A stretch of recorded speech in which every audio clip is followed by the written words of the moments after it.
आपण पाहताय माझा सिटी न्यूज आणि एक मोठी बातमी येते नाशिकमधून। अवैध गर्भपात प्रकरणाचा तपास अतिशय गंभीर वळणावर येऊन पोहोचलाय, कारण पालिकेच्या तपासी पथकाला जीवे मारण्याच्या धमक्या मिळू लागलेत।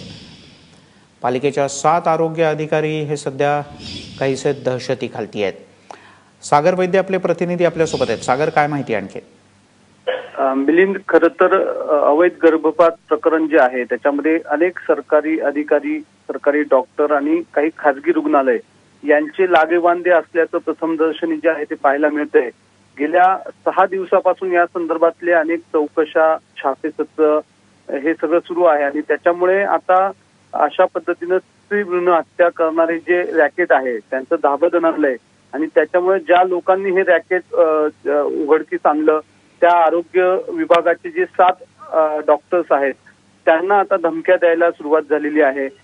थोड्या वेळापूर्वी नाशिकचे पोलीस आयुक्त यांच्याशी या पथकाने भेट घेतली, त्यांना निवेदन दिलंय आणि त्याच्यामध्ये स्पष्ट म्हटलंय की या संपूर्ण रॅकेटकडून आम्हाला जीवे मारण्याच्या धमक्यांच्या स्वरूपामधले निरोप येत आहेत आणि त्याच्यामुळे आमच्या कुटुंबियांची आणि आमची सुरक्षा करावी अशा पद्धतीचं निवेदन या 7ही डॉक्टर्सने दिलंय।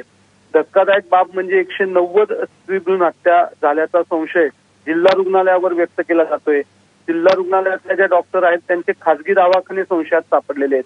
अनेक आक्षेपार्ह कागदपत्र मिळून आल्याचं बोललं जात आहे।